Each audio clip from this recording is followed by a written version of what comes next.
দেখেন কি সুন্দর ইনোসেন্ট একটা বাচ্চা পান্ডা। ওর কথা আপনাদের মনে আছে কিনা জানি না, বহুদিন ফুটেজ পায় না। আমাকে স্টুডিওতে আরও দুইটা বিড়াল ছিল, ওইগুলোর যন্ত্রণায় পান্ডা কোনো ফুটেজ পাইতো না। দেন কি শান্তশিষ্ট ভদ্র লেস বিশিষ্ট। যদিও আমাদের যে বাকি দুইটা বিড়াল ছিল ওরা প্রচণ্ড শয়তান ছিল, আর ও হচ্ছে অনেক শান্ত। দেখ ভাই ভাগ।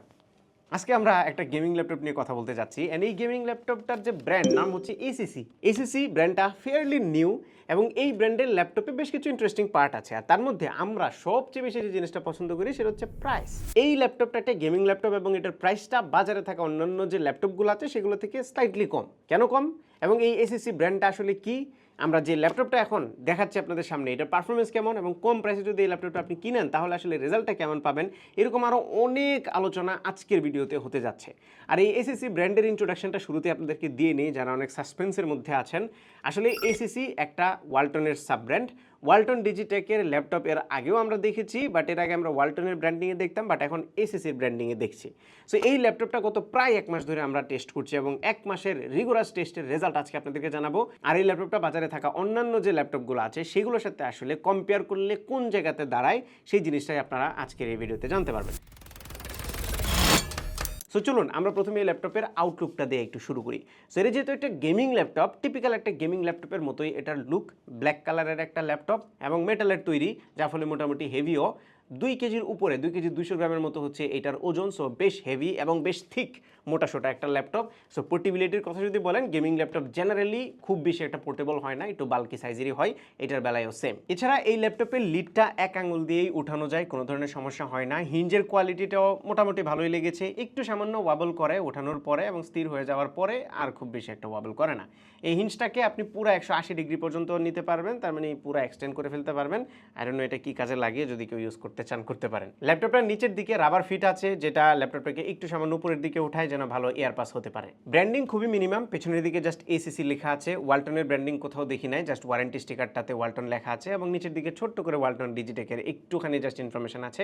এছাড়া ওয়ালটনের ব্র্যান্ডিং কোথাও নাই। শেষেতে লিডটা ওপেন করার পরে নিচের দিকে জাস্ট 3টা স্টিকার দেখতে পাচ্ছি, সেগুলো ছোট সাইজের। এটা একটা ভালো জিনিস, ইদানিং ল্যাপটপে বড় বড় করে স্টিকার ইউজ করা থাকে, যেগুলো খুব আগলি লুকিং হয়, বাট এটা কিছুটা মিনিমাল ছিল। শেষেতে ল্যাপটপটা ডান পাশে, বাম পাশে এবং পেছনের দিকে 3 জায়গাতে এয়ার এক্সস্ট ভ্যান্ট আছে, এবং নিচের দিকের একটা পাশ পুরোটাই এয়ার ইনটেকের জন্য ম্যাশ করে দেওয়া হয়েছে, যার ফলে থার্মাল পারফরমেন্সটা ভালো হবে বলে মনে হচ্ছে। টেস্টের রেজাল্টটা একটু পরে আপনাদেরকে জানাচ্ছি। এইবার আসুন ল্যাপটপের ডিসপ্লেটার দিকে একটু তাকাই। সো এটা একটা 16 ইঞ্চির ল্যাপটপ। সো ডিসপ্লে সাইজটা হচ্ছে 16 ইঞ্চ, এবং এটা একটা আইপিএস প্যানেল। এটার রেজুলেশনটা হচ্ছে 2560 বাই 1600। সো 16:10 এসপেক্ট রেশিওর একটা ডিসপ্লে। 2K বলা যায়, 2K থেকে সামান্য একটু বেশি হচ্ছে এটার রেজুলেশনটা। আর এই ডিসপ্লেটাতে 240 হার্জ রিফ্রেশার আছে, সো বেশ ফাস্ট, এবং এটাতে 100% sRGB কালার গ্যামুট অফার করা হচ্ছে। এবং এই ল্যাপটপটার যে ডিসপ্লে, সেটাতে 500 নিট পর্যন্ত পিক ব্রাইটনেস পাওয়া যাবে, এবং ল্যাপটপের ডিসপ্লে হিসেবে ইনডোরের জন্য এটা মোর দেন এনাফ। ব্রাইটনেস নিয়ে আপনি কোনো ইস্যু ফেস করবেন না। ডিসপ্লেটার কালার রিপ্রোডাকশন আমাদের কাছে ঠিকঠাক মনে হয়েছে, একেবারে 100% অ্যাকুরেট না হইলেও খুব একটা অফও ছিল না। ডিসপ্লের চারপাশের বেজেল এবং চিন মডারেটলি ন্যারো ছিল, খুব মোটাও না আবার একদম চিকনও না। এবং উপরের দিকে আমরা দেখতে পাচ্ছি ওয়েবক্যাম এবং আয়ার সেন্সর আছে। ওয়েবক্যামটাতে আবার ফিজিক্যাল লকের অপশন আছে, প্রাইভেসি শাটার, যেটা দিয়ে আপনি খুব ইজিলি ব্লক করে রাখতে পারবেন। এবং উপরের দিকে হালকা একটু করে নচের মতো করে দেওয়া হয়েছে, উল্টা দিকের নচ আর কি, যেটা খুব ইজিলি আপনার এক আঙুলে এই ডিসপ্লে লিডটাকে ওপেন করার জন্য হেল্প করবে, পাশাপাশি ক্লোজ করার জন্য হেল্প করবে। আর এই হচ্ছে ওয়েবক্যামের কোয়ালিটি, একদমই অ্যাভারেজ, একটু বিলো অ্যাভারেজ বলতে হবে, কারণ আমি যদি একটু নড়াচড়া করি তাহলে দেখবেন যে এক্সপোজার পুরো চেঞ্জ হয়ে যায়। এই যে দেখেন, মানে ফেস টেস ওভারব্লোন হয়ে যাচ্ছে, এবং এটা যে মাইক্রোফোনের কোয়ালিটি সেটা কেমন এটাও আপনারা শুনতে পাচ্ছেন। এবার চলুন এই ল্যাপটপের হার্ডওয়্যার বা এটার পারফরমেন্সটা নিয়ে একটু কথা বলি, কারণ একটা গেমিং ল্যাপটপের পারফরমেন্সই কিন্তু সবচেয়ে ইম্পর্টেন্ট। সো এইটাতে ইন্টেলের কোর i7 14th জেনারেশনের একটা প্রসেসর ইউজ করা হয়েছে, যেটা হচ্ছে 14650HX। এটা 16 কোর 24 থ্রেডের একটা প্রসেসর, অ্যান্ড এটা একেবারে নতুন না, মোটামুটি পুরান প্রসেসর বলতে পারেন। Q124-এ এটা লঞ্চ হয়েছিল, সো অলমোস্ট 2 বছর পুরনো। বাট পারফরমেন্সে এটা এখনো রিলেভেন্ট কিনা সেটা একটু পরে আমরা জানাচ্ছি। বাই দ্য ওয়ে, এই ল্যাপটপটার জিপিইউ হচ্ছে RTX 4060। এটাও একটা জেনারেশন পুরনো, বাট পারফরমেন্সটা কেমন এবং রিলেভেন্ট কিনা সেটাও আমরা একটু পরে দেখবো টেস্ট রেজাল্ট থেকে। শেষেতে এই ল্যাপটপটাতে DDR5 16GB 5200 মেগাহার্টজের র্যাম দেওয়া হয়েছে, এবং এটা কিন্তু আপগ্রেডেবল। 2টা স্লট আছে, আপনি টোটাল 64GB পর্যন্ত এটা আপগ্রেড করতে পারবেন। স্টোরেজের বেলায় এটাতে 1TB PCIe Gen 4x4 টাইপের SSD আছে, এবং এটা হচ্ছে Adata Legend 960। By the way, 2টা স্লট আছে, প্রতি স্লটে 2TB করে আপনি অ্যাড করতে পারবেন টোটাল 4 টেরাবাইট পর্যন্ত স্টোরেজটা আপগ্রেড করতে পারবেন। সো হার্ডওয়্যার স্পেক তো দেখলাম, এবার আমরা একটু রিয়েল লাইফ পারফরমেন্সটা দেখি, তাহলেই বুঝতে পারবো যে এই স্পেকটা এখনো পর্যন্ত রিলেভেন্ট কি না। সো প্রথমে আপনাদেরকে কিছু সিনথেটিক বেঞ্চমার্কের স্কোর আমরা দেখিয়ে দিতে চাচ্ছি। আমরা যত ধরনের সিনথেটিক বেঞ্চমার্ক আছে মোটামুটি সবগুলো রান করেছি, বোথ সিপিইউ এবং জিপিইউ, এবং এই বেঞ্চমার্কের স্কোরগুলো দেখলে আপনি বুঝতে পারবেন এই ল্যাপটপটা যে প্রাইসে লঞ্চ হয়েছে সিমিলার প্রাইস রেঞ্জে অন্যান্য যত ল্যাপটপ আছে সেগুলোর সিনথেটিক স্কোর এবং এটার স্কোর খুব কাছাকাছি হবে, একদম ডে এন্ড নাইট অফ হবে না, এবং এটার যে পারফরমেন্স সেটা এই প্রাইস রেঞ্জে বা এই স্পেকের জন্য অ্যাভারেজই বলা যায়, খুব লো পারফর্ম করছিল না আবার খুব হাইও না। তবে সিনথেটিক বেঞ্চমার্ক সবসময় কিন্তু ফুল স্টোরিটা বলে না, তাই আমরা রিয়েল লাইফে পারফরমেন্সটা কেমন পেয়েছি সেটা আপনাদেরকে জানাবো। অ্যান্ড শুরু করতে চাই গেমিং দিয়ে। সেটাতে আমরা বেশ কিছু গেম খেলেছি, অ্যান্ড প্রথম যে গেমটা নিয়ে কথা বলতে চাই সেটা হচ্ছে ফোরজা হরাইজন 5। যদি আমরা ফোরজা হরাইজন 6ও খেলেছি, বাট 6 এবং 5 এর পারফরমেন্স খুব সিমিলার ছিল, তাই আমরা দুইটাকেই একসাথে বলতে পারি। ফোরজা হরাইজন 5 একদম এক্সট্রিম প্রিসেটে ডিএলএসএস অফ করে নেটিভ রেজুলেশনে আমরা 92 এফপিএস পাচ্ছিলাম অ্যাভারেজে, এবং 1% লো ছিল 67 এফপিএস এর মতো। সো ডেফিনেটলি প্লেয়েবল যদি আপনি এক্সট্রিম প্রিসেট দেন। বাট আপনি যদি কোয়ালিটি একটু লোয়ার করেন, ফর এক্সাম্পল আলট্রা প্রিসেটে গেলেই আপনি 117 অ্যাভারেজ এফপিএস এবং 88 1% লো এফপিএস পাবেন, যেটা মোর দেন এনাফ এফপিএস। তবে ডিএলএসএস যদি অন করে দেন তাহলে আরও বেশি এফপিএস পাবেন। আমরা কোয়ালিটি প্রিসেট দিয়ে 10 to 20% মতো এফপিএস বেটার পাচ্ছিলাম, অলদো ডিএলএসএসটা অনেকেই পছন্দ করে না। সেকেন্ড গেমটা হচ্ছে সাইবারপাঙ্ক 2077। আমরা সবাই জানি এটা খুবই গ্রাফিক্যালি ডিমান্ডিং একটা গেম, এবং এই গেমটাতে আমরা একদম আলট্রা প্রিসেটে ডিএলএসএস, ফ্রেমজেন এবং আরটিএক্স সবগুলোই বন্ধ করে জাস্ট র পারফরমেন্সটা ক্যাপচার করার চেষ্টা করেছি। সো এই গেমটা আলট্রা সেটিংয়ে বেয়ারলি প্লেয়েবল, বাট আপনি যদি গ্রাফিক্স সেটিংটা একটু লোয়ার করেন, ফর এক্সাম্পল মিডিয়াম সেটিংয়ে যদি যান তাহলে প্লেয়েবল এফপিএস আপনি পাবেন। 94 অ্যাভারেজ ছিল এবং 1% লো ছিল 67। স্যাডলি রে ট্রেসিং অন করে এই গেমটা থেকে প্লেয়েবল এক্সপিরিয়েন্স পেতে হলে আপনাকে সেটিং আরও নিচের দিকে নামাইতে হবে, সো রে ট্রেসিংয়ে খুব একটা ভালো এক্সপিরিয়েন্স পাবেন না। সিমিলার রেজাল্ট আমরা রেড ডেড রিডেম্পশন 2তেও দেখতে পাচ্ছিলাম, সেটাতেও ডিএলএসএস অফ করে আমরা বিয়ারলি প্লেয়েবল এফপিএস পাচ্ছিলাম যদি আলট্রা ম্যাক্স প্রিসেটের কথা বলি। তবে আপনি যদি বেটার পারফরমেন্স চান তাহলে আলট্রা বেটার পারফরমেন্স একটা প্রিসেট আছে, সেটাতে আপনারা খুবই ভালো এফপিএস পাবেন, 88 অ্যাভারেজ এবং 70 ছিল 1% লো। সো এটা ডেফিনেটলি প্লেয়েবল, বাট আপনাকে গ্রাফিক্সটা কিছুটা স্যাক্রিফাইস করতে হবে। বাই দ্য ওয়ে আমরা কিন্তু সবগুলো গেমই নেটিভ রেজুলেশনে খেলেছি। তবে একটা গেম যেটা অনেক পপুলার সেটা হচ্ছে জিটিএ 5, এবং জিটিএ 5 এর যে এনহান্সড ভার্সনটা আছে সেটা আমরা এটাতে টেস্ট করেছি। জিটিএ 6 আসার আগ পর্যন্ত জিটিএ 5 এর নামে আমাদের শুনতে হবে, এবং এটা কিন্তু আমরা রে ট্রেসিং অন করেও খেলেছি। রে ট্রেসিং দিয়ে আপনি প্লেয়েবল এক্সপিরিয়েন্স এটা থেকে পাবেন। জিটিএ 5 এ ম্যাক্সিমাম গ্রাফিক সেটিংয়ে আমরা রে ট্রেসিং এনাবল করেই প্লেয়েবল এক্সপিরিয়েন্স পাচ্ছিলাম। ডিএলএসএসও অফ ছিল, 93 পাচ্ছিলাম আমরা অ্যাভারেজ, আর 63 হচ্ছে 1% লো।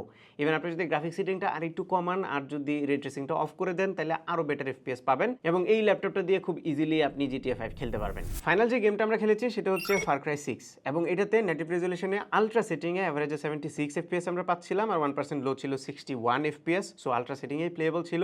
আপনি যদি গ্রাফিক সেটিংটা আর একটু নিচের দিকে নামান তাহলে আরও বেটার এফপিএস পাবেন।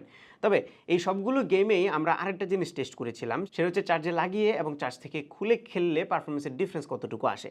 যদি আমরা এই ফার ক্রাই 6 এর কথাই বলি তাহলে যে রেজাল্টটা আমরা শুরুতে বললাম 76 অ্যাভারেজ এবং 61 1% লো, এটা চার্জে লাগিয়ে চার্জ থেকে যদি খুলে ফেলি তাহলে এই আলট্রা সেটিংয়ে অ্যাভারেজ এফপিএস চলে আসে 35-এ আর 1% লো চলে আসে 26-এ, তার মানে একদমই প্লেয়েবল না। আর চার্জার খুলে যদি আপনি ফার ক্রাই 6 এর গ্রাফিক সেটিং একদম লোতে নিয়ে যান তাহলে এফপিএস অ্যাভারেজে 51 এর মতো আসছিল, 1% লো হচ্ছে 40, সো বিয়ারলি প্লেয়েবল। তবে অন্যান্য যে গেমগুলো আছে, for example Cyberpunk 2077, Forza Horizon, এই গেমগুলোতে চার্জার খুলে ফেললে একদমই লো, মানে 20 এফপিএস এর আশেপাশে চলে আসে, একদমই প্লেয়েবল না সেগুলো। যদিও উইন্ডোজ গেমিং ল্যাপটপের বেলায় এই বিহেভিয়ারটা খুবই নর্মাল, চার্জার থেকে খুলে ফেললে পারফরমেন্সে ড্রপ করে, তবে এইটার ড্রপটা একটু বেশি সিগনিফিকেন্ট ছিল। আমরা সিমিলার রেঞ্জের অন্যান্য অনেক ল্যাপটপ দেখেছি যেগুলোতে চার্জার খুললেও মোটামুটি প্লেয়েবল এক্সপিরিয়েন্স পাওয়া যেত, এটাতে সেরকমটা পাওয়া যাচ্ছে না।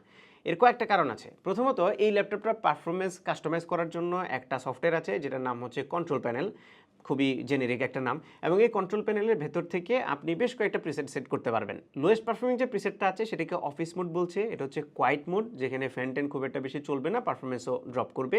সেকেন্ড হচ্ছে ব্যালেন্সড মোড, এইখানে পারফরমেন্স এবং সাইলেন্স এই দুইটার একটা ব্যালেন্স করা হবে। আপনি যদি গেম খেলেন তাহলে হয়তো এই মোডটা খুব একটা অ্যাপ্রোপ্রিয়েট হবে না। গেমিংয়ের জন্য অ্যাপ্রোপ্রিয়েট হচ্ছে টার্বো মোড, যেখানে আপনি ম্যাক্সিমাম পাওয়ারটা পাবেন। বাট প্রবলেম হচ্ছে চার্জার থেকে খুলে ফেললে বা চার্জার লাগালে অন্যান্য ল্যাপটপে আমরা দেখেছি এই পারফরমেন্স মোডগুলো অটোমেটিক্যালি সুইচ হয়, এটাতে অটোমেটিক অটোমেটিক্যালি সুইচ হয় না। আপনি চার্জে লাগিয়েও টার্বো মোড সিলেক্ট করতে পারবেন, চার্জে না লাগিয়েও টার্বো মোড সিলেক্ট করতে পারবেন, কিন্তু চার্জে যদি না লাগান তাহলে টার্বো মোড আসলে কোনো কাজ করবে না। আর একটা কাস্টম মোড আছে যেখানে বেশ কয়েকটা প্রোফাইল আছে। এর বাইরে এই কন্ট্রোল প্যানেল সফটওয়্যারটাতে আরও বেশ কিছু ফিচার আছে। ফর এক্সাম্পল যে জেনারেল সেটিংগুলো আছে ল্যাপটপে সেগুলো আপনি সুইচ করতে পারবেন, সেখান থেকে লাইটিংয়ের সেটিং আছে, ডিসপ্লে সেটিং আছে, ডিসপ্লের কালারটা আবার একটুখানি মডিফাই বা ক্যালিব্রেট করা যায়। সেই সাথে ব্যাটারি রিলেটেড অনেক ধরনের স্ট্যাটাস এখানে আছে এবং এই ল্যাপটপটার ডিভাইসের যে ইনফরমেশনগুলো আছে সেগুলো আপনারা এই সফটওয়্যার থেকে পাবেন। মোটামুটি ইজি টু ইউজ, সিম্পল এবং বেসিক ইনফরমেশন যুক্ত একটা সফটওয়্যার এটা। আমার মনে হয় এই সফটওয়্যারটা নিয়ে আরেকটু কাজ করা উচিত। হার্ডওয়্যার সফটওয়্যারের সাথে যে কানেক্টিভিটিটা, লাইক চার্জার খুললে টার্বো মোডটা অফ হয়ে যাচ্ছে, এই বিষয়গুলো অটোমেটিক্যালি হচ্ছে, এই জিনিসগুলো সফটওয়্যারে যদি ভিজুয়ালাইজ হতো তাহলে আরও বেশি ভালো হতো। নেক্সট আমরা এই ল্যাপটপটাতে ভিডিও এডিট করার চেষ্টা করেছি। অ্যাডোবি প্রিমিয়ার প্রো এবং ডাভিঞ্চি রিজলভ এই দুইটা সফটওয়্যার দিয়ে চেষ্টা করেছি। আমাদের যে নিজস্ব ফুটেজ আছে FX3 এর 4K ফুটেজ, এগুলো 10 bit footage by the way, এবং এই ফুটেজগুলো আমরা এই ল্যাপটপে এডিট করতে পারতেছিলাম। জাস্ট একটা দুইটা লেয়ার করে বেসিক ইফেক্টগুলো দিয়ে কালার গ্রেড করে এডিট করা যাচ্ছিল। অকেশনাল ফ্রেম ড্রপ ছাড়া খুব মেজর ল্যাগ হিকাপ আমরা দেখি নাই। তবে আপনি যদি খুব হেভি কাজ করতে চান, হেভি ইফেক্ট দেন বা আফটার ইফেক্টসের যে হেভি কাজগুলো আছে 3Dর কাজগুলো, ওইগুলো যদি করতে চান তাহলে আপনাকে কিছুটা ব্যাক পেতে হবে। তো যদি basic 4K video editing possible, আর যদি 1080 এডিট করতে চান বা প্রক্সি করে এডিট করেন তাহলে খুব ইজিলি এটা দিয়ে আপনি এডিট করতে পারবেন। এবার আসি এটা থার্মাল পারফরমেন্সে। সো এই ল্যাপটপটাতে দুইটা ফ্যান ইউজ করা হয়েছে এবং এইগুলো প্রচুর লাউড। আপনি যখন এটাতে হেভি লোড দিবেন গেমিংয়ের সময় কিংবা ভিডিও এডিট করার সময়, বা আমরা যখন স্ট্রেস টেস্ট করতেছিলাম তখন এই ফ্যানের সাউন্ডটা অডেবল ছিল। যদিও গেমিং ল্যাপটপের বেলায় এইগুলা খুবই কমন, আমরা এর আগে যত ল্যাপটপ টেস্ট করেছি সবগুলো এরকম স্ক্রিমিং হাই হেলিকপ্টারের মতো শব্দ করে। ফ্যান অনেক লাউড থাকলেও এটা কিন্তু ল্যাপটপটাকে কুল রাখতে সক্ষম ছিল, কারণ আমরা গেমিং, বেঞ্চমার্কিং বা রেগুলার ইউসেজের ক্ষেত্রে টেম্পারেচার মোটামুটি লিমিটের মধ্যেই পেয়েছি। থার্মাল থ্রটলিং খুব একটা চোখে পড়ে নাই। জিপিউর ক্ষেত্রে ম্যাক্স আমরা 76 থেকে 78 এর মতো টেম্পারেচার দেখতে পাচ্ছিলাম, যদিও অ্যাভারেজ সবসময় 50 এর আশেপাশেই ছিল, আর আইডল অবস্থায় 45 এর আশেপাশে ছিল এটা টেম্পারেচার। প্রসেসরের বেলায় যদিও এটার ম্যাক্সিমাম অপারেটিং টেম্পারেচার হচ্ছে 100, বাট আমরা 96 পর্যন্ত ম্যাক্স উঠাতে সক্ষম হয়েছি স্ট্রেস টেস্ট করার সময়। তবে এটা অ্যাভারেজ ছিল 55 এর আশেপাশে এবং আইডল অবস্থায় 50 নিচে টেম্পারেচার থাকে। সো ওভারঅল যদি বলি তাহলে এই ল্যাপটপের পারফরমেন্স স্যাটিসফ্যাক্টরি ছিল, শুধু ফ্যানটা একটু লাউড, তবে থার্মাল পারফরমেন্সও ভালো ছিল। গেমিং এবং ভিডিও এডিটিং দুটোই স্যাটিসফ্যাক্টরি। যদি আপনি ডে টু ডে লাইফের কাজ করতে যান, ব্রাউজিং টাউজিং, এগুলো তো একদম ফ্ললেসলি আপনি করতে পারবেন উইদাউট এনি প্রবলেম। আর এই ল্যাপটপের কিবোর্ডটাও ভালো ছিল, ফুল সাইজের একটা কিবোর্ড। এটাতে সিঙ্গেল জোন RGB লাইট আছে, সো সবগুলোতে RGB লাইট একই কালারে আপনি সুইচ করতে পারবেন। বেশ কিছু ইফেক্ট আছে এবং এই ব্রাইটনেসটা 4টা লেভেলে কম বেশি করা যায়। সফট মেমব্রেন টাইপের কিবোর্ড এবং এগুলোতে মোটামুটি ভালো ট্রাভেল ডিস্টেন্স আছে, টাইপ করতে গেলেও কমফোর্টেবল ফিল পাওয়া যায়। এটা যে টাচপ্যাডটা, এটা ডিসেন্ট সাইজের এবং গ্লাস সারফেসের মতো দেওয়া হয়েছে, যার ফলে গ্লাইড করা খুবই ইজি। উইন্ডোজের যত ধরনের জেস্টার কন্ট্রোল আছে সবকিছু এটাতে এনজয় করতে পারবেন। পোর্টসের বেলায় একদমই কমতি রাখা হয় নাই। ল্যাপটপটার রাইট সাইডে দুইটা USB টাইপ A 3.2 Gen 1 টাইপের USB দেওয়া হয়েছে এবং একটা SD কার্ড রিডার আছে। আর লেফট সাইডে দুইটা USB পোর্ট আমরা দেখতে পাচ্ছি, দুইটা USB 3.2 Gen 1 টাইপের, একটা ফুল সাইজের USB A আর একটা হচ্ছে USB C। সেই সাথে 3.5 mm কম্বো অডিও জ্যাক আছে। সেই সাথে পেছনের দিকে DC ইন এই ল্যাপটপটার পাওয়ার সাপ্লাইয়ের জন্য। সেই সাথে পেছনের দিকেও একটা USB C পোর্ট আছে, এটা হচ্ছে এই ল্যাপটপের USB পোর্টগুলোর মধ্যে সবচেয়ে ফাস্ট। এটা হচ্ছে USB 3.2 Gen 2 টাইপের, একটা HDMI 2.1। সেই সাথে পেছনের দিকে একটা গিগাবিট এথারনেট পোর্টও আছে। সো আয়োর বেলায় একদমই কৃপণতা করা হয় নাই। ওয়্যারলেস কানেক্টিভিটিতে Wi-Fi 6E এবং ব্লুটুথ 5.3 ইউজ করা হয়েছে।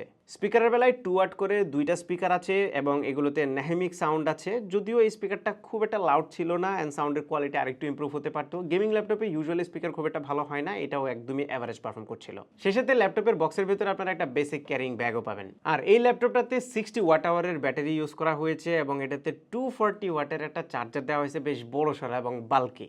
সো আমরা যদি ব্যাটারি ব্যাকআপের কথা বলি, ইউজুয়ালি গেমিং ল্যাপটপগুলোর ব্যাটারি ব্যাকআপ খুব একটা বেশি ভালো হয় না, এটার বেলায়ও সেম। সো গেম যখন আপনি খেলবেন অবশ্যই চার্জে লাগিয়ে খেলবেন। একে তো চার্জ থেকে খুলে আপনি গেম খেলতে পারবেন না, গেমের পারফরমেন্স খুবই লো হবে যদি না আপনি একদম বেসিক লেভেলের গেমগুলো খেলেন। সো চার্জে লাগিয়ে গেম খেলতে হবে। আর যদি চার্জে না লাগিয়ে আপনি বেসিক কাজ টাজ করেন, লাইক অফিসের কাজ যেগুলো আছে, নর্মাল ব্রাউজিং, কন্টেন্ট কনজামশন, এগুলো যদি করেন তারপরেও আপনি রাফলি 3 আওয়ার্সের মতো ব্যাটারি ব্যাকআপ পাবেন, এর চাইতে বেশি খুব একটা পাবেন না। সফটওয়্যার সাইডে এটাতে উইন্ডোজ 11 হোম এডিশন আসে। ফাইনাল কনক্লুশনে যাওয়ার আগে আপনাদেরকে একটু অফিসিয়াল প্রাইসটা বলে দেই। এই ল্যাপটপটা 1,62,550 টাকায় লিস্টেড আছে ওয়ালটনের যে ওয়েবসাইট আছে waltonplaza.com.bd সেখানে। এবং এই ল্যাপটপটা যদি কিনেন তাহলে আপনারা 1 বছরের ওয়ারেন্টি পাবেন motherboard, keyboard, battery, AC cord এবং অ্যাডাপ্টার এই জিনিসগুলোতে। আর 2 বছরের ওয়ারেন্টি পাবেন display panel, hard disk, SSD, RAM এবং অন্যান্য পার্টসগুলোতে। সো ফাইনালি যদি কনক্লুড করি তাহলে অনেকে হয়তো দামটা নিয়ে কথা বলবেন যে দাম অনেক বেশি, দাম অনেক বেশি। আসলে এইটার যে প্রাইস, আমরা এই প্রাইস রেঞ্জে বাজারে অন্যান্য যত ল্যাপটপ দেখেছি সিমিলার স্পেকের সিমিলার পারফর্মিং সেই ল্যাপটপগুলো থেকে এটার দাম কিন্তু একটু বেশি। এই টাইপের স্পেকের ল্যাপটপ যদিও বাজারে এখন খুবই কম, আপনারা যা পাবেন সেগুলো RTX 5050 দিয়ে আসে বেশিরভাগগুলো এই প্রাইস রেঞ্জে, এবং RTX 5050 দিয়েও আমরা দেখছিলাম 1,70,000 বা তার চাইতেও একটু কম বেশি হয়ে থাকে প্রাইসটা।